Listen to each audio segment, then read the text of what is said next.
প্রধানমন্ত্রী তারেক রহমানকে সৌদি আরব সফরের আমন্ত্রণ। যুবরাজ সালমানের চিঠি হাতে তুলে দিলেন রাষ্ট্রদূত ডক্টর আব্দুল্লাহ।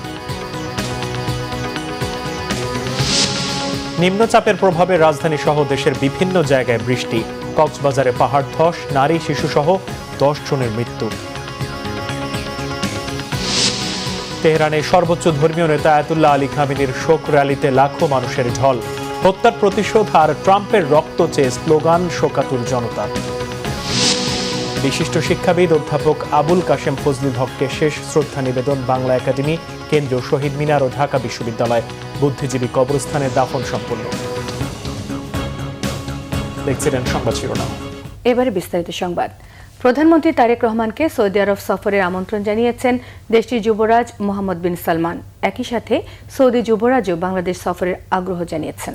এদিকে নভেম্বরে গ্লোবাল আই হেলথ সামিটে অংশ নিতে প্রধানমন্ত্রী তারেক রহমান সম্মতি দিয়েছেন বলে জানিয়েছেন স্বাস্থ্য প্রতিমন্ত্রী। আগামী শিক্ষাবর্ষের প্রথম দিনেই শিক্ষার্থীদের হাতে নতুন বই পৌঁছে দিতে সরকারের আগাম প্রস্তুতির কথা জানান শিক্ষামন্ত্রী। রিপোর্ট সৈয়দ আব্দুল মুহিতের। সোমবার সচিবালয়ে প্রধানমন্ত্রী তারেক রহমানের সাথে সৌজন্য সাক্ষাৎ করেন ঢাকায় নিযুক্ত সৌদি রাষ্ট্রদূত ডক্টর আব্দুল্লাহ জাফর এইচ বিন আবিয়া। সাক্ষাতে যুবরাজ মোহাম্মদ বিন সালমান আল সৌদের আমন্ত্রণপত্র প্রধানমন্ত্রীর হাতে তুলে দেন রাষ্ট্রদূত। এছাড়াও দুদেশের স্বার্থ সংশ্লিষ্ট বিভিন্ন ইস্যুতে আলোচনা করেন তারা। পরে এক ব্রিফিংয়ে প্রধানমন্ত্রী পররাষ্ট্র বিষয়ক উপদেষ্টা হুমায়ুন কবির জানান, বন্ধুত্বপূর্ণ সম্পর্ক জোরদার সহ বিভিন্ন বিষয় নিয়ে আলোচনা হয়েছে তাদের। The ambassador also conveyed that His Highness the Crown Prince, His Excellency Mohammed bin Salman, is also very much interested to visit Bangladesh at a convenient time. We are very positive about having a strategic cooperation and partnership with the Kingdom of Saudi Arabia. পরে প্রধানমন্ত্রী তারেক রহমানের সঙ্গে international agency for prevention of blindness IAPBর প্রধান নির্বাহী কর্মকর্তা Peter Holland সৌজন্য সাক্ষাৎ করেন। নভেম্বরে অ্যান্টিগা এবং বারমুডায় প্রথমবারের মতো গ্লোবাল সামিট ফর আই হেলথে অংশ নিতে প্রধানমন্ত্রীকে আমন্ত্রণ জানানো হয়। সামিটে কো-হোস্টের দায়িত্ব পালন করবে বাংলাদেশ। পরে স্বাস্থ্য প্রতিমন্ত্রী এম মুহিত ব্রিফিংয়ে জানান, গ্রামীণ এলাকার স্কুল শিক্ষার্থীদের চোখের সমস্যা শনাক্ত ও চিকিৎসা নিশ্চিত করতে IAPBর সহযোগিতা চেয়েছে সরকার। এই বাজেটে আমরা চোখের এই ছানি অপারেশনের পর যে লেন্সটা দেওয়া হয়, মাননীয় প্রধানমন্ত্রী উদ্যোগী হয়ে এই লেন্সের উপরে কর কমিয়ে দিয়েছেন, অর্থাৎ এই চোখের ছানি অপারেশনের খরচ কমে যাবে। এতে আমরা এই কর্মসূচির মাধ্যমে 10 লক্ষ মানুষকে ছানি অপারেশন করানোর পরিকল্পনা গ্রহণ করব। তিনি বিশেষভাবে IAPBকে অনুরোধ করেছেন, এই শিশুদের চোখের চশমা এবং চোখ পরীক্ষার জন্য আমরা যদি কোনো কর্মসূচি নেই, সেখানে তারা সহযোগিতা করবেন এবং IAPBও আশ্বাস দিয়েছেন। এদিকে প্রধানমন্ত্রী তারেক রহমানের সঙ্গে পাঠ্যপুস্তক প্রকাশ কার্যক্রমের অগ্রগতি নিয়ে বৈঠক শেষে শিক্ষামন্ত্রী আ.ন.ম এহসানুল হক মিলন জানান, ডিসেম্বরে বার্ষিক পরীক্ষা দেওয়ার সময় শিক্ষার্থীদের হাতে পাঠ্য বই তুলে দেওয়ার পরিকল্পনা করছে সরকার। আমরা আশা করছি যে ডিসেম্বরের যে ফাইনাল এক্সাম হবে তখনই তাদের হাতে আমরা বইগুলি পৌঁছে দেব। মাননীয় প্রধানমন্ত্রীর নির্দেশ 30শে নভেম্বরের মধ্যেই আমাদেরকে রেডি থাকতে হবে নতুন পাঠ্যপুস্তক নিয়ে। আমাদের টেন্ডার প্রসিডিং চলছে এবং আমরা work order first week of আগস্টের ভিতরে সব দিয়ে দেবো, then they will start printing. আর এই বিষয়ে যা তদারকি করার দরকার রয়েছে তা আমাদের মন্ত্রণালয়ের টিম রয়েছে, NCTV রয়েছে এবং আমরা সম্পূর্ণ প্রস্তুত আগামী দিনে সুন্দরভাবে বই দেওয়ার জন্য। Thank you. Syed Abdul Muhit, Bangla Vision, Dhaka. স্থানীয় সরকার মন্ত্রী মির্জা ফখরুল ইসলাম আলমগীর বলেছেন, পার্শ্ববর্তী দেশ কিংবা মার্কিন মূল্যকের কোনো দেশ বাংলাদেশকে পরিবর্তন করে দিয়ে যাবে না। নিজেদের পরিবর্তন নিজেদেরকেই করতে হবে। আর পল্লী উন্নয়নের লক্ষ্যেই সরকার নারীদের ফ্যামিলি কার্ড এবং কৃষকদের কৃষক কার্ড দিচ্ছে বলে জানিয়েছেন স্থানীয় সরকার প্রতিমন্ত্রী মীর শাহে আলম। জাতীয় পল্লী উন্নয়ন দিবস উপলক্ষে আলোচনা সভায় এসব কথা বলেন তারা। শুভ মাহফুজের রিপোর্ট। রাজধানীর ওসমানী স্মৃতি মিলনায়তনে উন্নত পল্লী সমৃদ্ধ দেশ সবার আগে বাংলাদেশ প্রতিপাদ্যকে সামনে রেখে জাতীয় পল্লী উন্নয়ন দিবস পালন করে পল্লী উন্নয়ন বোর্ড। দিবসের আলোচনায় অংশ নিয়ে LGRDর প্রতিমন্ত্রী মীর শাহে আলম বলেন, পল্লী উন্নয়নের লক্ষ্যেই নারীদের ফ্যামিলি কার্ড ও কৃষক কার্ড দিচ্ছে সরকার। বর্তমান সরকারের এর বাইরে যে কর্মসূচি রয়েছে, স্বাস্থ্য, শিক্ষা, কর্মসংস্থান, খেলাধুলা, 25 কোটি বৃক্ষরোপণ, 20,000 কিলোমিটার নদী খাল পুনঃখনন, ইমাম মসজিদদের বেতন ভাতা সহ এই যে সুদ সহ ঋণ মৌকুব, স্কুলের বাচ্চাদের ড্রেস প্রদান সহ গ্রামীণ অর্থনীতিকে চাঙ্গা করবার যে কর্মসূচি বর্তমান সরকারের, এই কর্মসূচিগুলোতে আপনাদেরকে আগের মতো আবার ফিরে যেতে হবে। এ সময় এলজিআরডি মন্ত্রী মির্জা ফখরুল ইসলাম আলমগীর বলেন, পার্শ্ববর্তী দেশের আশা না করে নিজেদের পরিবর্তন নিজেদেরকেই করতে হবে। বিভিন্ন সময় বিভিন্নভাবে আমরা দেশটাকে টেনে তোলার চেষ্টা করেছি, কিন্তু দুর্ভাগ্য আমাদের যে বিগত সময়ে ফ্যাসিস্ট সরকার তারা অনেক কাজ করার চেষ্টা করেছে, দেখিয়েছে, কিন্তু যা কাজ করেছে তার অর্ধেক চুরি করেছে, তাই না? এবং আমাদের গ্রাউন্ড বলুন, প্রতিষ্ঠান বলুন, সবগুলোকে ধ্বংস করে দিয়েছে। যে আমরা যদি নিজেরা নিজের পরিবর্তন চাই, তা আমাদের নিজেদেরকে উদ্যোগ নিতে হবে। কেউ এসে আমাদের কিছু করে দিয়ে যাবে না, না যাবে পার্শ্ববর্তী দেশ অথবা আপনার দূরের দেশ অথবা আপনার সেই মার্কিন মুলুক থেকে কেউ এসে আমাকে সুন্দর করে দিয়ে যাবে না, তাই না? বর্তমান সরকার অন্তর্ভুক্তিমূলক উন্নয়নের প্রতি বেশি গুরুত্ব দিচ্ছে বলেও জানান মন্ত্রী। প্রধানমন্ত্রী যে কাজগুলো, শুভ মাহফুজ, বাংলা ভিশন, ঢাকা। এসেই প্রথম দিনই ডে কেয়ার সেন্টার শুধু শিশুদের নিরাপদ থাকার জায়গা নয়, এটি তাদের ভবিষ্যতে সুষ্ঠু নাগরিক হিসেবে গড়ে ওঠার সহায়ক বলে মন্তব্য করেছেন বিশিষ্ট সমাজকর্মী ডাক্তার জুবাইদা রহমান। তার মতে শিশুর জ্ঞান ভিত্তিক ও সামাজিক বিকাশে দিবা যত্ন কেন্দ্রগুলো গুরুত্বপূর্ণ ভূমিকা রাখছে। রাজধানীতে এক অনুষ্ঠানে কথা বলেন ডাক্তার জুবাইদা রহমান। রিপোর্ট আহমেদ সরোয়ারের। শিশু দিবা যত্ন কেন্দ্র সম্পর্কিত কার্যক্রমের আওতায় শিশুর প্রারম্ভিক যত্ন ও বিকাশ শীর্ষক কর্মশালা করেছে মহিলা ও শিশু বিষয়ক মন্ত্রণালয়। পানি ভবনে এ কর্মশালায় জিয়াউর রহমান ফাউন্ডেশনের vice president doctor Zubaida Rahman বলেন, দেশের জনসংখ্যার অর্ধেকের বেশি নারী। তিনি কেয়ার গিভার মা বোনদের ধন্যবাদ জানিয়ে বলেন, তারা আছেন বলেই অনেক মা নিশ্চিন্তে চাকরি করতে পারছেন। শিশুরা নিরাপদ পরিবেশে বেড়ে উঠছে। শৈশব জীবনের অত্যন্ত গুরুত্বপূর্ণ একটি অধ্যায়। এই সময়েই বিভিন্ন জিনিসের ভিত্তিপ্রস্তর স্থাপিত হয়। দিবা পরিচর্যা কেন্দ্র শুধু নিরাপদে থাকার স্থান নয়, দেশের ভবিষ্যৎ গড়ার সহায়ক। কেয়ার গিভার্স, আপনারা একই সাথে দুটি কাজ করছেন। বাংলাদেশের ভবিষ্যতের ভিত্তিপ্রস্তর স্থাপন করতে সহায়তা করছেন। ভিত্তি সততা, ভিত্তি নিষ্ঠা, ভিত্তি শান্তি, ভিত্তি শিক্ষা, ভিত্তি সংস্কৃতি, ভিত্তি মানবিকতা, ভিত্তি সহনশীলতার, নিয়মানুবর্তিতার, কৌতূহলের, অধ্যবসায়ের, পারস্পরিক সম্মানের, দেশপ্রেমের। কর্মশালায় মহিলা ও শিশু বিষয়ক এবং সমাজ কল্যাণ মন্ত্রী ডাক্তার জাহিদ বলেন, ডে কেয়ার সেন্টার সারা দেশে ছড়িয়ে দিতে হবে। এই সরকার একটি মানবিক সরকার এবং এই সরকারের যারা আছেন সামনে থেকে পাশ থেকে মাননীয় প্রধানমন্ত্রীকে সহযোগিতা করছেন, সবাই অত্যন্ত মানবিক দৃষ্টিভঙ্গি নিয়ে এগিয়ে যাচ্ছেন।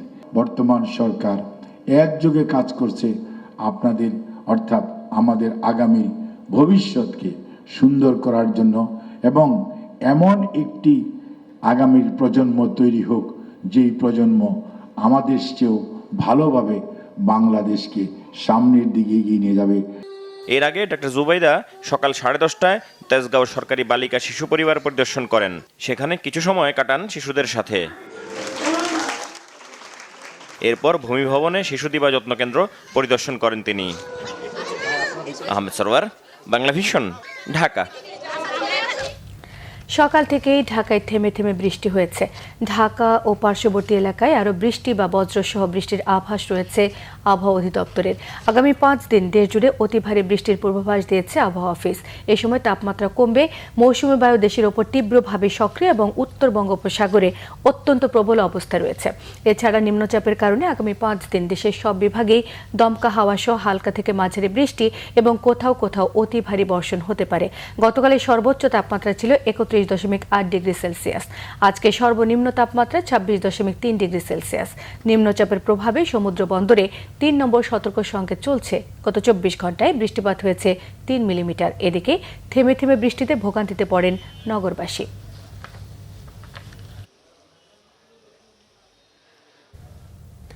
ভারী বৃষ্টিতে কক্সবাজারে পাহাড় ধসে রোহিঙ্গা ক্যাম্পে 9 জন ও শহরে 1 জন সহ অন্তত 10 জনের মৃত্যু হয়েছে। আহত হয়েছেন আরও কয়েকজন। প্রশাসন ও ফায়ার সার্ভিস স্বেচ্ছাসেবকরা উদ্ধার অভিযানের পাশাপাশি ঝুঁকিপূর্ণ এলাকা থেকে লোকজনকে সরে যেতে সতর্ক করেছেন। অব্যাহত রয়েছে বৃষ্টিপাত। মোর্শেদুর রহমান খোকনের তথ্য ছবিতে বিস্তারিত। টানা ভারী বৃষ্টিতে কক্সবাজারে সোমবার ভোরে উখিয়ার জামতলী, কুতুপালং ও বালুখালী রোহিঙ্গা ক্যাম্পে আলাদা 3টি পাহাড় ধসের ঘটনায় নারী ও শিশুসহ 9 জনের মৃত্যু হয়েছে। এর মধ্যে জামতলী ক্যাম্পে একই পরিবারের 3 জন, কুতুপালং ক্যাম্পে 1 শিশু এবং বালুখালী ক্যাম্পে নারী ও শিশুসহ 5 জন প্রাণ হারান। আহত হয়েছেন আরও কয়েকজন। প্রায় 1টা বাজে তো এরকম বড় হান্দা ছিল, তখন হান্দা বানিয়ারও মাপো 3 জন মারা গিয়ে তো আগাদা আছে কেন অনাগা তো বালুখালী ক্যাম্প তো খান্দা ভাঙ্গি বেশি মার মাগা তো গিয়ে খান্দা ভাঙ্গি আগাদা আছে কত মার গালি গিয়ে মাটিগুলা পানির সাথে মিশে এই বাড়িটি বরাট হয়ে ওখানে 3 জন লোক মাটির নিচে পড়ে গেছিল। আমার স্বামী মাটির নিচে, আমি স্বামী ডাকেছিলাম। আমরা এখানে 13 বছর এখানে থাকছি, যে পাহাড়ের হাসা বসে বাড়ি করতেছে, যে পাহাড় কোনোদিন দোষে পড়ে নাই। কক্সবাজার শহরের 12 নম্বর ওয়ার্ডের ছাত্তারঘোনা এলাকায় ভোরে পাহাড় ধসে একই পরিবারের 3 জন মাটি চাপা পড়ে। স্থানীয়রা তাদের উদ্ধার করে হাসপাতালে নিলে আলী আকবর নামে একজনকে মৃত ঘোষণা করেন চিকিৎসক। স্থানীয় কাউন্সিলর বলছেন, বারবার বলা সত্ত্বেও লোক ঝুঁকিপূর্ণ পাহাড়ে অবস্থান করছে। পাহাড় কাটাটা যদি রোধ করা হয় তাহলে এই যে ছোট ছোট যে পাহাড় কেটে ঘরগুলো এখানে বিক্রি করা হয় জায়গাগুলো, এই বিক্রিটাও বন্ধ হবে। এই যে সাধারণ মানুষ যারা অল্প টাকা দিয়ে পায় বিদায় এই যে জীবনের ঝুঁকি নিয়ে পাহাড়ের নিচে জায়গাগুলো কিনে একটা ঘর করে, এটাও বন্ধ হবে। এদিকে জেলায় 24 ঘন্টায় 167 মিলিমিটার বৃষ্টিপাত রেকর্ড করেছে আবহাওয়া অধিদপ্তর। বঙ্গোপসাগরে অবস্থানরত সুস্পষ্ট লঘুচাপ ও সক্রিয় মৌসুমি বায়ুর প্রভাবে আগামী 2 দিন ভারী বৃষ্টি অব্যাহত থাকতে পারে। নিম্নচাপের কারণে আমাদের গত পরশুদিন থেকে সমুদ্র বন্দরে 3 নাম্বার সতর্কবার্তা দেওয়া আছে। সে ভারী বৃষ্টিপাতের প্রভাবে পাহাড়ি এলাকায় ভূমিধসের যে আশঙ্কা থাকে সেটা অলরেডি আমরা যে স্থানীয় প্রশাসন আছে তাদেরকে আমরা জানিয়ে দিয়েছি। পাহাড় ধসের ঝুঁকি থাকায় ঝুঁকিপূর্ণ এলাকায় বসবাসকারীদের নিরাপদ আশ্রয়ে সরে যাওয়ার আহ্বান জানিয়েছে প্রশাসন। কেউ তাদের বাড়ি ঘর ছেড়ে আসলে যেতে চায় না, সেক্ষেত্রে আমরা আইনগত বিধিমূলক ব্যবস্থা নিব। আমরা এখানে হয়তো ফোর্স অ্যাপ্লাই করব তখন, কারণ ওনারা হয়তো বা নিজেদের সেফটির কথাটা অত চিন্তা না করে বাড়ি ঘরের চিন্তাটাই বেশি করছেন আর কি। এই বিষয়টা আমরা দেখছি। Bangla vision news desk. দেশে উৎপাদন বাড়ানোর পাশাপাশি আমদানি কমাতে পারলে জ্বালানি খাতের সংকট নিরসনের সম্ভাবনা দেখছেন বিদ্যুৎ, জ্বালানি ও খনিজ সম্পদ মন্ত্রী ইকবাল হাসান মাহমুদ। এই খাতকে স্বনির্ভর করতে সরকার কাজ করে যাচ্ছে বলেও তিনি জানিয়েছেন। এদিকে বিদ্যুৎ প্রতিমন্ত্রী অনিন্দ্য ইসলাম অমিত বলেছেন, বিদ্যুৎ খাতের সামগ্রিক সমস্যার জন্য দায়ী আওয়ামী লীগ সরকারের ভুল নীতি। বিদ্যুতের অস্বাভাবিক ভুতুড়ে বিলের বিষয়ে গ্রাহকদের অভিযোগ সর্বোচ্চ গুরুত্ব দিয়ে তদন্ত করা হচ্ছে বলে জানিয়েছেন বিদ্যুৎ সচিব মিনারা মাহরুব। রকুনুজ্জামানের রিপোর্ট। ঢাকা রিপোর্টার্স ইউনিটিতে কনজুমার অ্যাসোসিয়েশন অব বাংলাদেশ ক্যাবের নাগরিক সংলাপে বিদ্যুৎ মন্ত্রী ইকবাল হাসান মাহমুদ টুকু জানান, জ্বালানি খাতের সংকট নিরসনে কাজ করছে সরকার। বিদ্যুৎ খাতের ঘাটতি কমাতে সোলার প্যানেল স্থাপন সহ নবায়নযোগ্য শক্তি বাড়ানোর বিষয়ে সরকারের পরিকল্পনার কথাও বলেন তিনি। আমাদেরকে রিনিউয়েবল এনার্জি যেতে হবে। রিনিউয়েবল এনার্জিতে গেলে আমার যে জ্বালানিতে ইম্পোর্ট করতে হয় সেই জ্বালানি ইম্পোর্টটা অনেক কমে যাবে। আর জ্বালানি ইম্পোর্টটা কমে গেলে আমার যে অর্থ সাশ্রয় হবে সেই সাশ্রয় দিয়ে গত যে কিছুক্ষণ আগে উনি বললেন অলিগাররা যে টাকা পয়সা জাস্ট প্রজেক্ট করেছে লুট করার জন্য, সেইটার থেকে আমরা আস্তে আস্তে বেরোতে পারবো। এদিকে গ্রাহকদের ভুতুড়ে বিলের বিষয়ে অভিযোগ নিয়ে ব্রিফিং করেন বিদ্যুৎ প্রতিমন্ত্রী অনিন্দ্য ইসলাম অমিত। বলেন, ভুতুড়ে বিলের সব অভিযোগ গুরুত্ব দিয়ে তদন্ত করা হচ্ছে। বিদ্যুৎ খাতের সমস্ত সংকটের জন্য দায়ী করেন আওয়ামী লীগ সরকারকে। ফ্যাসিস্ট জামানাতে এর থেকে আপনি ভালো ছিলেন, আপনি তো সে কথাটি আমার কাছে মনে হচ্ছে। আপনাকে খুব স্পষ্ট করে বলছি, আজকে বিদ্যুৎ বিভাগ যে সংকটে নিমজ্জিত, এটি হচ্ছে ফ্যাসিস্ট সরকারের সময় ভুল নীতির কারণে। এটা আপনাদেরকে বুঝতে হবে এবং সেটা আমরা ইনহেরিট করছি। মাত্র 4.5 মাসের একটি সরকার, আমরা এটা ইনহেরিট করছি। আমরা খুব সুস্পষ্টভাবে আমাদের পরিকল্পনাটা হচ্ছে, আমরা বিদ্যুৎ উৎপাদনের ক্ষেত্রে আমরা স্বাবলম্বী হতে চাই, পরনির্ভরতা কমাতে চাই। এবং আমরা রিনিউয়েবল এনার্জিতে ফোকাস করছি। আমরা আশাবাদী এই সরকারের মেয়াদ শেষে আমরা অন্তত নবায়নযোগ্য জ্বালানি থেকে 10,000 মেগাওয়াট পর্যন্ত আমরা বিদ্যুৎ উৎপাদন করতে সক্ষম হব বলে আমরা আশা করছি। বিদ্যুৎ সরবরাহ নিরবিচ্ছিন্ন রেখে আগের সরকারের ভুলগুলো সমন্বয়ের চেষ্টা করা হচ্ছে বলেও জানান বিদ্যুৎ প্রতিমন্ত্রী। রকুনুজ্জামান, বাংলা ভিশন, ঢাকা। তথ্য সম্প্রচার মন্ত্রী জহিরুদ্দিন স্বপন জানিয়েছেন, এলডিসি উত্তরণ 2029 সালের নভেম্বর পর্যন্ত পেছানোর প্রক্রিয়ার মধ্যে আছে, এজন্য তৎপরতা চালাচ্ছে সরকার। তথ্য সম্প্রচার মন্ত্রী আরও বলেন, এলডিসি গ্র্যাজুয়েশনের চ্যালেঞ্জ সঠিকভাবে জানা এবং তার রাজনৈতিকভাবে উপলব্ধির প্রয়োজন। জাতীয় প্রেস ক্লাবে গবেষণা প্রতিষ্ঠান র্যাপিড আয়োজিত এলডিসি উত্তরণ বিষয়ক সেমিনারে তিনি কথা বলেন। তথ্য সম্প্রচার মন্ত্রী আরও বলেন, এলডিসি উত্তরণের পর অনেক চ্যালেঞ্জ আছে, এজন্য রপ্তানিকে অগ্রাধিকার দিয়ে অর্থনীতিকে ঢেলে সাজাতে হবে। এলডিসি উত্তরণে 3 বছর সময় পেলে নীতি কাঠামো সংস্কার ও অর্থনীতি পরিবর্তন হবে বলে মনে করেন তিনি। অনুষ্ঠানে র্যাপিড চেয়ারম্যান আব্দুর রাজ্জাক বলেন, এলডিসি উত্তরণে বাংলাদেশ 3 বছর সময় পাবে তা এখনও নিশ্চিত নয়। বাংলাদেশে এখন রপ্তানি বাণিজ্যের ক্রান্তিকাল অতিক্রম করতে যাচ্ছে, এখান থেকে বেরিয়ে আসতে হবে বলেও জানান তিনি। যে কোনো রপ্তানির যে ডেস্টিনেশন, সেই ডেস্টিনেশনগুলিতে আমরা যে কত বড় চ্যালেঞ্জের মধ্যে পড়তে যাচ্ছি, এটা যে কোনো একটা সাধারণ সচেতন মানুষই আমরা বুঝি। এবং এরকম একটা সমূহ বিপদের সম্ভাবনাকে দৃশ্যমান হওয়ার পরে সময় বর্ধিত সময়কে পরিপূর্ণভাবে কাজে লাগানোর যে কাজ, এই কাজটাকে করাটাই কিন্তু এখন পর্যন্ত কিন্তু আমাদের তৎপরতা মূলত সময় বৃদ্ধিটাকে নিশ্চিত করা। সাভারে এনসিপির পদযাত্রা পরবর্তী সমাবেশস্থলে বোমা বিস্ফোরণ ঘটিয়েছে সন্ত্রাসীরা। এতে 2 জন গুরুতর আহত হয়েছেন। রাতে সাভার থানা স্ট্যান্ড ঈদগাহ মাঠে সমাবেশ চলাকালে হামলা হয়েছে। ঢাকা জেলায় এনসিপির আহ্বায়ক ইঞ্জিনিয়ার নাবিলা তাসনিদের বক্তব্যের সময় এই বিস্ফোরণ ঘটানো হয়। এই সময় সমাবেশ মঞ্চে এনসিপির আহ্বায়ক ও বিরোধী দলীয় চিফ হুইপ নাহিদ ইসলাম, সদস্য সচিব আক্তার হোসেন এমপি, উত্তরাঞ্চলের মুখ্য সংগঠক সার্জিস আলম সহ অন্যান্য নেতারা উপস্থিত ছিলেন। ঘটনার পর এনসিপির কেন্দ্রীয় সদস্য ইয়াসির আরাফাত এ তথ্য জানান। পরে এনসিপির আহ্বায়ক নাহিদ ইসলামের নেতৃত্বে তাৎক্ষণিক বিক্ষোভ মিছিল হয়। সেখান থেকে নেতারা সাভার মডেল থানার সামনে অবস্থান নেন। হামলায় আহতদের সাভার এনাম মেডিকেলে নেওয়া হয়েছে। এর আগে গাজীপুরে এনসিপির আহ্বায়ক ও বিরোধী দলীয় চিফ হুইপ নাহিদ ইসলাম বলেন, বিএনপি সরকার গণভোট ও জুলাই সনদকে এখন অস্বীকার করছে। জুলাই গণ অভ্যুত্থানের 2য় বর্ষপূর্তি উপলক্ষে 36 দিন ব্যাপী কর্মসূচি জুলাই পদযাত্রা শুরু করেছে জাতীয় নাগরিক পার্টি এনসিপি। এরই অংশ হিসেবে সোমবার বিকেলে গাজীপুরের কালীগঞ্জ থেকে শুরু হয় এই কর্মসূচি, যার মূল লক্ষ্য গণভোটের রায় বাস্তবায়ন, কর্মসংস্থান ও সীমান্ত সুরক্ষা নিশ্চিত করা। এতে দলটির শীর্ষ নেতারা অভিযোগ করেন, বর্তমান সরকারের জুলাই বিপ্লবের আকাঙ্ক্ষা ও গণরায়ের সাথে বিশ্বাসঘাতকতা করছে। সমাবেশ থেকে দ্রব্যমূল্য নিয়ন্ত্রণ, লোডশেডিং বন্ধ এবং আইন শৃঙ্খলা পরিস্থিতির উন্নয়নের দাবিও জানায় দলটি। বাংলাদেশের 70% মানুষ হ্যাঁ এর পক্ষে ভোট দিয়েছে, সংস্কারের পক্ষে ভোট দিয়েছে। কিন্তু এই সরকার, এই বিএনপি সরকার গণভোট এবং জুলাই সনদকে এখন অস্বীকার করছে, জনগণের সাথে প্রতারণা করছে, জাতির সাথে গাদ্দারি এবং বিশ্বাসঘাতকতা করছে। যদি জুলাই সনদ বাস্তবায়ন করতে না পারেন, যদি বিচার করতে না পারেন, তাহলে জুলাইয়ের নেতৃত্বের দাবিদার এ কথাটি ভুলেও মুখে আনবেন না।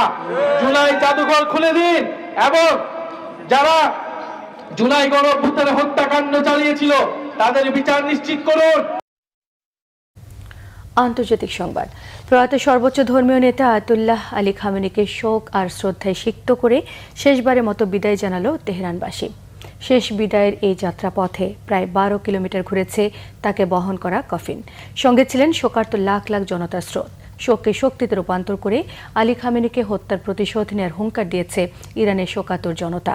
যদিও শোকার্ত এই দিনেও এমন হত্যাকাণ্ডের পুনরাবৃত্তির হুঁশিয়ারি দিয়েছে পুরনো শত্রু ইসরায়েল। বিস্তারিত মেহরাব হোসেন খানের ডেস্ক রিপোর্টে। রাজপথে নজিরবিহীন জনস্রোত থাকলেও শোকে স্তব্ধ ইরানের রাজধানী তেহরান। দেশবাসীর ভালোবাসার মানব স্রোতে মধ্যমণি হয়ে ভাসতে ভাসতে এগিয়েছে ইরানের সর্বোচ্চ ধর্মীয় নেতা আয়াতুল্লাহ আলী খামেনি সহ তার পরিবারের 4 সদস্যের কফিনবাহী গাড়ির বহর। অঝোর কান্না, মাতম আর হাহাকারে শেষবারের মতো মহান নেতাকে বিদায় জানালো তেহরানবাসী। কারণ এই নগরীতে আর ফিরবেন না তিনি। একে শতাব্দীর শেষ বিদায় বলেও উল্লেখ করেছেন কেউ কেউ। প্রায় 10 থেকে 12 কিলোমিটার দীর্ঘ যাত্রাপথে শহরের প্রধান চত্বরগুলোতে সাময়িক বিরতি নিয়েছে এই বহর। শোকযাত্রার পুরোটা জুড়ে ছিল শোক, দোয়া, শোক গাথা, অশ্রুসিক্ত আবেগে পরিপূর্ণ। সৌভাগ্যবানরা আলী খামেনির কফিনবাহী গাড়ি ছুঁয়ে দেখতে পারলেও বাকিরা চোখের দেখায় অন্তর দিয়ে ছুঁয়েছেন, সংরক্ষণ করেছেন চিরস্থায়ী স্মৃতি। সেই সাথে কণ্ঠে ছিল যুক্তরাষ্ট্র আর ইসরায়েলের মতো প্রকাশ্য শত্রুদের বিরুদ্ধে প্রতিরোধের স্লোগান। কারো হাতে ছিল মার্কিন প্রেসিডেন্ট ডোনাল্ড ট্রাম্পকে হত্যার হুমকি দেয়া স্লোগান। কণ্ঠে ছিল ইনকিলাব বা বিপ্লবের তেজ। শোকযাত্রায় অংশ নেয়া ইরানের প্রেসিডেন্ট মাসুদ পেজেশকিয়ান সামাজিক মাধ্যম এক্সে লিখেছেন, একতাই যে জনগণের মূল শক্তি, যা আলী খামেনি শিখিয়ে গেছেন। পেজেশকিয়ান আরও বলেছেন, এই বিদায় অনুষ্ঠান শহীদ নেতার দেখানো আদর্শ ও পথে অবিচল থেকে সামনে এগিয়ে যাওয়ার নতুন এক অঙ্গীকার। এদিকে ইরানের পার্লামেন্ট স্পিকার বাঘের গালিবাফ জোর দিয়ে বলেছেন, শক্তিশালী আলোচনার পূর্ব শর্ত হল যুদ্ধের জন্য পূর্ণ প্রস্তুতি। হুঁশিয়ার করে তিনি বলেছেন, যুক্তরাষ্ট্র আর ইসরায়েল এক মুহূর্তের জন্যও ইরানকে দুর্বল ভাবলে যুদ্ধের পথ বেছে নেবে তেহরান।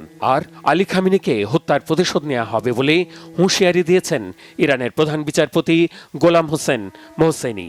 এদিকে দ্য জেরুজালেম পোস্টে দেয়া এক সাক্ষাৎকারে পাল্টা হুমকি দিয়েছেন ইসরায়েলের প্রতিরক্ষামন্ত্রী ইসরায়েল কাটস। বলেছেন, ইসরায়েলের ক্ষতি করার চেষ্টা করলে পরিণতি আলী খামেনির মতোই হবে। মঙ্গলবার পবিত্র নগরী কোমে আলী খামেনির জানাজা ও শোক অনুষ্ঠান হবে। বুধবার ইরাকের নাজাফ ও কারবালায় বিশেষ বিদায় ও জানাজার আয়োজন করা হয়েছে। এজন্য শেষ মুহূর্তের প্রস্তুতি চলছে ইরাকের ঐতিহাসিক নগরী কারবালায়। Mehrab Hussain Khan, Bangla vision, news desk. আরও একবার ইউরোপীয় বাধার মুখে ব্রাজিলের থমকে যাওয়ার গল্পের পুনরাবৃত্তি। এবার বাইকিং বাধায় শেষ হলো মিশন হেক্সার স্বপ্ন। নকআউট পর্বে সেলেসাওদের বিদায় আর মিশন হেক্সা অপূর্ণ থাকার বেদনা ছুঁয়ে গেছে বাংলাদেশের হলুদ সমর্থকদেরও। তবে হালান্ডের অসাধারণ পারফরমেন্সের প্রশংসা করেছেন বড় পর্দায় খেলা দেখতে আসা অনেকেই। নাবিল জাহাঙ্গীরের রিপোর্ট। আমেরিকার নিউ জার্সির ম্যাটলাইফ স্টেডিয়াম থেকে ঢাকার টিএসসি, ফুটবল বিশ্বকাপ জ্বরে কাঁপছে বিশ্ব।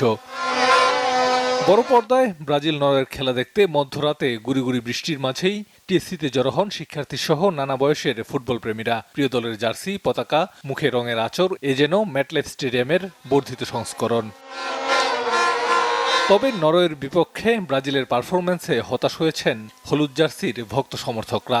আজকে কেন এত খারাপ খেললো আমি জানি না। আঞ্চলিক কি প্ল্যান ছিল, তবে প্ল্যানটা এত খারাপ ছিল বলার মতো ছিল না। মনটা ভাই ভেঙে গেছে ভাই। 2014 সালে জার্মানির সাথে সেমি থেকে বিদায় নিয়েছি। 2018, 2022 প্রতিবারই আমরা কুফা থেকে বেরোতে পারতেছি না কোনোভাবে।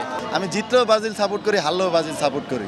হাজার মাইল দূরে হলুদ জার্সির পরাজয়ের বেদনা ছুঁয়ে গেছে বাংলাদেশের সেলেসাও সমর্থকদেরও। একবার জানি ফের নাই, আর কোনো দলই সাপোর্ট করব না। খেলা ভালো হয়েছে, কিন্তু হারছি এটাতে একটু কষ্ট লাগছে, কিন্তু খেলা ভালো হয়েছে। নেইমার যে সময় নামাইছে ওই সময় মানে একটা টাফ মোমেন্টে ছিল। নেইমারের কোনো দোষ নাই, আরো আগে নামার মানে তাকে আরো আগে নামার উচিত ছিল। নকআউট পর্বে ব্রাজিলের বিদায়ের ফলে বাংলাদেশে বিশ্বকাপের উন্মাদনা কিছুটা ফিকে হয়ে আসবে বলেই মত ফুটবল প্রেমীদের। নাবিল জাহাঙ্গীর, বাংলা ভিশন, ঢাকা। বিশ্বকাপের ব্রাজিল বনাম নরওয়ে ম্যাচ উপভোগ করেছেন মুক্তিযুদ্ধ বিষয়ক প্রতিমন্ত্রী ইশরাক হোসেন। ঢাকার গ্যান্ডারিয়ার ধূপখোলা মাঠে বড় পর্দায় রাত 2টায় অনুষ্ঠিত আয়োজনে ফুটবল প্রেমীদের সঙ্গে উপস্থিত থেকে ব্রাজিল নরওয়ের ফুটবল ম্যাচ উপভোগ করেন ইশরাক হোসেন। বিশ্বকাপের নকআউট পর্বে নরওয়ের বিপক্ষে মিশন হেক্সার স্বপ্ন নিয়ে মাঠে নামলেও হতাশা নিয়ে মাঠ ছাড়ে ব্রাজিল। ম্যাচের শুরুতেই পেনাল্টি মিসের পর দ্বিতীয়ার্ধের শেষ দিকে পরাস্ত হয়ে 2-1 গোলে হেরে মাঠ ছাড়ে সেলেসাওরা। এর আগেও দর্শকদের সাথে বড় পর্দায় ম্যাচ উপভোগ করেন ফুটবল প্রেমী মুক্তিযুদ্ধ বিষয়ক প্রতিমন্ত্রী ইশরাক হোসেন। মিরপুর বুদ্ধিজীবী কবরস্থানে দাফন করা হয়েছে বিশিষ্ট শিক্ষাবিদ, গবেষক এবং লেখক অধ্যাপক আবুল কাশেম ফজলুল হককে। এর আগে বাংলা একাডেমি, কেন্দ্রীয় শহীদ মিনার এবং ঢাকা বিশ্ববিদ্যালয়ে আলাদা আয়োজনে শেষ শ্রদ্ধা জানানো হয়েছে তাকে। অন্যান্যের মধ্যে সংস্কৃতি বিষয়ক মন্ত্রী নিতাই রায় চৌধুরীও শ্রদ্ধা জানিয়েছেন। সৈকত সাদিকের রিপোর্ট। দেশের বিশিষ্ট রাজনৈতিক চিন্তাবিদ, লেখক, গবেষক, শিক্ষাবিদ ও বাংলা একাডেমির সভাপতি অধ্যাপক আবুল কাশেম ফজলুল হককে শেষবারের মতো শ্রদ্ধা জানাতে সকালে নিয়ে আসা হয় বাংলা একাডেমি প্রাঙ্গণে। বাংলা একাডেমি থেকে আমরা চেষ্টা করব একটা জাতীয় শোকসভা প্রথম করতে। এখানে অনুষ্ঠিত হয় তার দ্বিতীয় জানাজা। অংশ নেন বাংলা একাডেমির কর্মকর্তা, কর্মচারী, রাজনৈতিক ও সাংস্কৃতিক অঙ্গনের ব্যক্তিরা। এরপর শ্রদ্ধা জানান সংস্কৃতি মন্ত্রী নিতাই রায় চৌধুরী। তিনি মারা গেল, তার আদর্শ, তার চিন্তা ভাবনা আমাদের মধ্যে বেঁচে থাকবে এবং আমরা সবাই তার জন্যে দোয়া করব। আমি তার পরিবার পরিজনের প্রতি এবং তার অগণিত ছাত্রছাত্রীদের প্রতি আমি সমবেদনা জানাচ্ছি। সর্বস্তরের মানুষের শ্রদ্ধা নিবেদনের জন্য পরে মরদেহ নেওয়া হয় কেন্দ্রীয় শহীদ মিনারে। সেখানে রাজনৈতিক ও সাংস্কৃতিক অঙ্গনের বিশিষ্টজনরা অধ্যাপক আবুল কাশেম ফজলুল হককে শ্রদ্ধা জানান। ন্যায় ও সত্যের পথে অবিচল থেকে লেখনীর মাধ্যমে সমাজে কিভাবে ভূমিকা রেখেছেন সেটাও তুলে ধরেন বিশিষ্টজনরা। প্রথম জীবনে তিনি রাজনীতির সাথে যুক্ত ছিলেন। তিনি বৈপ্লবিক চিন্তা চেতনা, বৈপ্লবিক রাজনৈতিক দর্শনে তিনি উদ্বুদ্ধ ছিলেন। তিনি যে চিন্তক মানুষ ছিলেন, তার চিন্তার মধ্য দিয়ে তরুণ প্রজন্ম সহ সকলের মধ্যে তিনি অসাম্প্রদায়িকতা, গণতন্ত্র এবং সমাজ প্রগতির আহ্বান ছড়িয়ে দিয়েছেন। বাংলাদেশের মানুষ যাতে একটা ঐক্যবদ্ধ জায়গা থেকে দেশটাকে গঠন করতে পারে, যে রাষ্ট্রচিন্তা তার, এবং তিনি যে বেশ কিছু দফা আমাদেরকে দিয়েছেন, এগুলো আমাদের জন্য বাস্তবায়নের জন্য আমাদের জন্য পথনির্দেশ হবে বলে মনে করছি। অন্যায়ের সঙ্গে তার বাবা কোনোদিন আপোষ করেননি বলে জানান এই শিক্ষাবিদের কন্যা। আমার বাবা আমার ভাইকে মেরে ফেলার পরে বলেছিলেন, সকলের শুভ বুদ্ধির উদয় হোক। আমি মনে করি বাংলাদেশের সকল মানুষের জন্যই একটাই আমাদের সবার চাওয়া, আমার বাবার পক্ষ থেকে সকলের শুভ বুদ্ধির উদয় হোক। কেন্দ্রীয় শহীদ মিনার থেকে মরদেহ নেওয়া হয় ঢাকা বিশ্ববিদ্যালয় প্রাঙ্গণে। বছরের পর বছর যেখানে তিনি শিক্ষকতা করেছেন সেখানে শ্রদ্ধা জানান উপাচার্য সহ শিক্ষক সমাজের প্রতিনিধিরা। এমন একজন মানুষ ঢাকা বিশ্ববিদ্যালয় থেকে চলে যাওয়াটা অত্যন্ত অপূরণীয় ক্ষতির মুখোমুখি আমরা হয়েছি। আমরা তার পরিবারের প্রতি শোক প্রকাশ করছি। বাদ জোহর ঢাকা বিশ্ববিদ্যালয়ের কেন্দ্রীয় জামে মসজিদে অনুষ্ঠিত হয় তৃতীয় জানাজা। পরে চিরনিদ্রায় শায়িত করা হয় মিরপুর শহীদ বুদ্ধিজীবী কবরস্থানে। রবিবার বিকেলে রাজধানীর মিরপুরে শেষ নিঃশ্বাস ত্যাগ করেন রাষ্ট্রচিন্তক আবুল কাশেম ফজলুল হক। সৈকত সাদিক, বাংলা ভিশন, ঢাকা। শনিবারের মধ্যে সব ক্লিনিকে লেবার রুমের ব্যবস্থা না করলে লাইসেন্স বাতিলের হুঁশিয়ারি দিয়েছেন স্বাস্থ্যমন্ত্রী সরদার সাখাওয়াত হোসেন। এছাড়া এডিস মশা লার্ভা মারার জন্য আগামী 7 দিনের মধ্যে ট্যাবলেটের ব্যবস্থা করা হবে। সকালে রাজধানীর একটি হোটেলে বাংলাদেশ মিডওয়াইফারি সোসাইটির অনুষ্ঠানে তিনি এই সতর্কবার্তা দেন। জানান 1 লাখ স্বাস্থ্যকর্মী নিয়োগ দেওয়া হবে, যার 80,000 হবে নারী। স্বাস্থ্যমন্ত্রী বলেছেন, স্বাস্থ্যসেবাকে সরকার তৃণমূল পর্যায়ে পর্যন্ত নিয়ে যেতে চায়, কারণ সুস্থ সবল জনগোষ্ঠী ছাড়া জাতির উন্নয়ন অসম্ভব। মন্ত্রী দাবি করেন, দেশে তৈরি হওয়া মুনাফা ভিত্তিক লোভী শ্রেণী অর্থ চেনে, জনকল্যাণ চায় না। মন্ত্রী আরও জানিয়েছেন, ডেঙ্গু রোগী সুস্থ না হওয়া পর্যন্ত হাসপাতাল থেকে ছাড়া হবে না। এছাড়া প্রয়োজনে মোবাইল হাসপাতালের ব্যবস্থা করা হবে।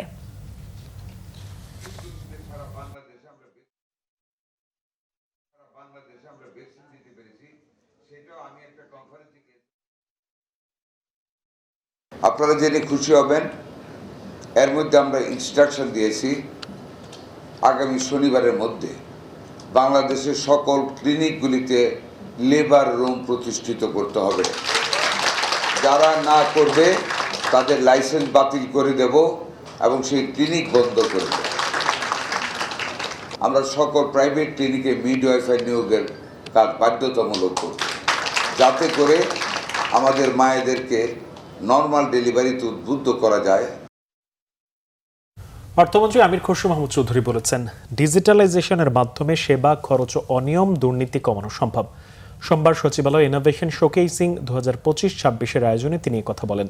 অর্থমন্ত্রী বলেন, সরকারের পরিকল্পনা ব্যবসায়ী ও সেবা খাত সহ সবাইকে ডিজিটালাইজেশনের আওতায় আনা, প্রত্যেক মানুষকে রাজনীতি অর্থনীতির সাথে যুক্ত করতে টেকনোলজির বিকল্প নেই বলেও মন্তব্য করেন অর্থমন্ত্রী। তিনি আরো বলেন, প্রতিটি ক্ষেত্রে যা কাজ হচ্ছে সেটি ভালো, কিন্তু যথেষ্ট নয়। অনেকের মধ্যে ডিজিটাল সেবা নেওয়ার অভ্যাস তৈরি হয়নি। সেসব ক্ষেত্রে উদ্যোগ নেওয়ার পরামর্শ দেন আমির খসরু মাহমুদ চৌধুরী। এর আগে ইনোভেশনের জন্য 5টি প্রতিষ্ঠানকে সম্মাননা দেওয়া হয় অনুষ্ঠানে।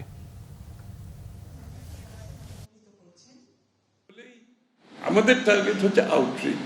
আপনারা যদি আউটরিচ না করেন, আমরা করে তো কোনো লাভ হবে না, একটা বেনিফিট পাবে না। একটা দেশের প্রোডাক্টিভিটি বাড়াতে গেলে একটা মানুষের তাকে যত বেশি কম সম্ভব তার এইসব সার্ভিস বাড়িতে বসে, রাস্তায় বসে, গাড়িতে বসে, রিক্সায় বসে সেই যদি পেতে পারে, একটা দেশের কত মানুষের কত টাইম সেভিং, কত পয়সা সেভিং, তেল সেভিং, ট্রান্সপোর্ট, টাকা পয়সা সেভিং, এটা বিশাল ব্যাপার। যুক্তরাষ্ট্রের 250তম স্বাধীনতা দিবস উপলক্ষে রাজধানী এয়ারপোর্টে ক্রাউন প্লাজায় মোজাইকের আয়োজনে চলছে গ্র্যান্ড আমেরিকান ফুড ফেস্টিভ্যাল। অনুষ্ঠানে উপস্থিত ছিলেন বাংলাদেশে নিযুক্ত মার্কিন রাষ্ট্রদূত ব্রেন্ট ক্রিস্টেনসেন। ফুড ফেস্টিভ্যাল ঘুরে দেখেন তিনি। অনুষ্ঠানে আমেরিকার ঐতিহ্যবাহী বিভিন্ন খাবার প্রদর্শন করা হয়। এসব খাবার সম্পর্কে শেফদের সঙ্গে কথা বলেন রাষ্ট্রদূত। এই সময় তিনি নিজেই শেফদের সঙ্গে রান্নায় অংশ নেন। উপস্থিত কয়েকজন ফুড ব্লগারের সঙ্গেও কথা বলেন। পরে ব্যান্ড দলের সঙ্গে সৌজন্য সাক্ষাৎ করেছেন ক্রিস্টেনসেন। সবশেষে ঐতিহ্যবাহী খাবারগুলো উপভোগ করেছেন রাষ্ট্রদূত। ব্যবসায়ী ও চাকরিজীবীদের টার্গেট করে হানি ট্র্যাপের মাধ্যমে বাসায় ডেকে নিয়ে ব্ল্যাকমেইলিং এর অভিযোগে একটি চক্রের 5 সদস্যকে গ্রেপ্তার করেছে ঢাকা মহানগর গোয়েন্দা পুলিশের সাইবার অ্যান্ড স্পেশাল ক্রাইম বিভাগ। গত শুক্রবার রাজধানীর বিভিন্ন এলাকায় অভিযান চালিয়ে তাদেরকে গ্রেপ্তার করা হয়। ডিএমপি মিডিয়া সেন্টারের সংবাদ সম্মেলনে সাইবার অ্যান্ড স্পেশাল ক্রাইম বিভাগ দক্ষিণের উপ পুলিশ কমিশনার তরিকুল ইসলাম জানান, সোশ্যাল মিডিয়ার পরিচয়ের পর প্রেমের অভিনয় করে ফ্ল্যাটে ডেকে নেওয়া হয়। এরপর আপত্তিকর ভিডিও ধারণ করে ভুক্তভোগীদের কাছ থেকে লাখ লাখ টাকা আদায় করত চক্রটি। একাধিক ব্যক্তিকে ব্ল্যাকমেইলিং করার তথ্য পাওয়া গেছে চক্রটির বিরুদ্ধে। রাজধানীর বিভিন্ন থানায় গ্রেপ্তারকৃত সবার বিরুদ্ধে একাধিক মামলা রয়েছে বলেও জানানো হয় সংবাদ সম্মেলনে। এলাকায় আধিপত্য বিস্তারের জেরে খাগড়াছড়ির পানছড়িতে আঞ্চলিক সংগঠনগুলোর সংঘর্ষে নিহত হয়েছে 3 জন। পানছড়ির চেঙ্গির মধুমঙ্গল এলাকায় সোমবার বেলা 11:30টার দিকে এই ঘটনা ঘটে। তবে নিহতরা কোন সংগঠনের কর্মী তা জানা যায়নি। এই সময় আরও 2 জনকে ধরে নিয়ে গেছে তারা। বিষয়টি নিশ্চিত করেছেন পানছড়ি থানার ভারপ্রাপ্ত কর্মকর্তা মোহাম্মদ ফেরদৌস ওয়াহিদ। নিহতের মরদেহ উদ্ধার করে ময়নাতদন্তের জন্য হাসপাতালে পাঠানো হয়েছে। স্থানীয়রা জানায়, টমটমে করে 5 যুবক পানছড়ির দিকে যাচ্ছিল। এই সময় আগে থেকে ওত পেতে থাকা জেএসএস সন্ত গ্রুপের সন্ত্রাসীরা গুলি করলে ঘটনাস্থলে প্রাণ হারান 3 জন। অপর 2 জনকে ধরে নিয়ে যায় তারা। তবে আরেকটি সূত্র জানিয়েছে, নিহতরা সকলে জেএসএস সন্ত গ্রুপের কর্মী। দল ত্যাগ করায় তাদের গুলি করে হত্যা করা হয়েছে বলে অভিযোগ করেছেন তারা। জামালপুরে গৃহবধূকে সংঘবদ্ধ ধর্ষণের মামলায় ইউপি সদস্য সহ 7 জনকে মৃত্যুদণ্ড দিয়েছে আদালত। বিকেলে নারী ও শিশু নির্যাতন দমন ট্রাইব্যুনাল 1-এর বিচারক মোহাম্মদ আব্দুর রহিমে আদেশ দেন।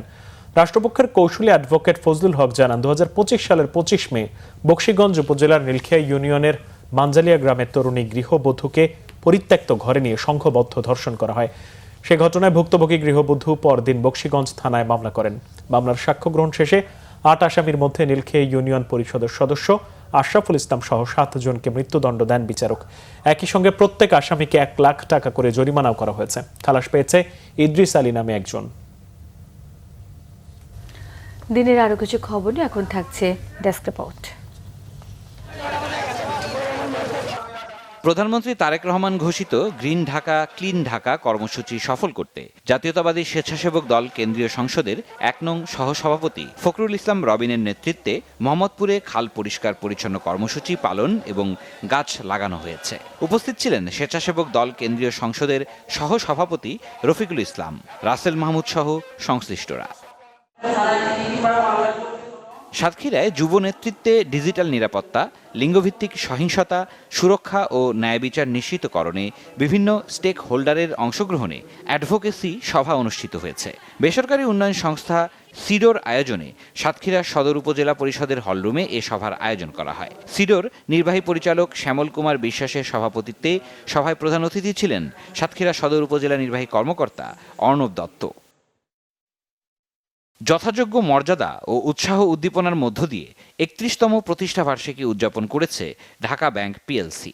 এ উপলক্ষে ব্যাংকের প্রধান কার্যালয়ে দোয়া মাহফিল ও কেক কাটার আয়োজন করা হয়। উপস্থিত ছিলেন ব্যাংকের পরিচালনা পর্ষদের চেয়ারম্যান আব্দুল হাই সরকার, ব্যবস্থাপনা পরিচালক ও প্রধান নির্বাহী কর্মকর্তা ওসমান এরশাদ ফয়েজ, ঊর্ধ্বতন ব্যবস্থাপনা কর্মকর্তা, বিভিন্ন শাখার ব্যবস্থাপক, পরিচালনা পর্ষদের সদস্যবৃন্দ এবং ব্যাংকের কর্মকর্তারা। তবে চিকিৎসার জন্য মালয়েশিয়ায় থাকা ব্যাংকের প্রতিষ্ঠাতা মির্জা আব্বাস উদ্দিন আহমেদ জুমের মাধ্যমে ভার্চুয়ালি অনুষ্ঠানে যুক্ত হন। সিরাজুম মনির শুভ, বাংলা ভিশন, নিউজ ডেস্ক। সংবাদ শেষ করব, শিরোনামগুলো আরেকবার জানিয়ে দিয়ে। প্রধানমন্ত্রী তারেক রহমানকে সৌদি আরব সফরের আমন্ত্রণ, যুবরাজ সালমানের চিঠি হাতে তুলে দিলেন রাষ্ট্রদূত ডক্টর আব্দুল্লাহ। নিম্নচাপের প্রভাবে রাজধানী সহ দেশের বিভিন্ন জায়গায় বৃষ্টি, কক্সবাজারে পাহাড় ধস, নারী শিশু সহ 10 জনের মৃত্যু। তেহরানের সর্বোচ্চ ধর্মীয় নেতা আয়াতুল্লাহ আলী খামেনির শোক র্যালিতে লাখো মানুষের ঢল, হত্যার প্রতিশোধ আর ট্রাম্পের রক্ত চেয়ে স্লোগান শোকাতুর জনতার। বিশিষ্ট শিক্ষাবিদ অধ্যাপক আবুল কাশেম ফজলুল হককে শেষ শ্রদ্ধা নিবেদন বাংলা একাডেমি, কেন্দ্রীয় শহীদ মিনার এবং ঢাকা বিশ্ববিদ্যালয়ে। বুদ্ধিজীবী কবরস্থানে দাফন সম্পন্ন। এই ছিল এখনকার মতো, পরের সংবাদ রাত 1টায় দেখার আমন্ত্রণ রইল। এছাড়া বাংলাদেশের সংবাদ ও সংবাদ সংশ্লিষ্ট অনুষ্ঠান দেখতে ভিজিট করুন www.bvnewsroom ও facebook.com/banglavisionnews এবং সাবস্ক্রাইব করুন youtube.com/banglavisionnews। ধন্যবাদ, শুভরাত্রি।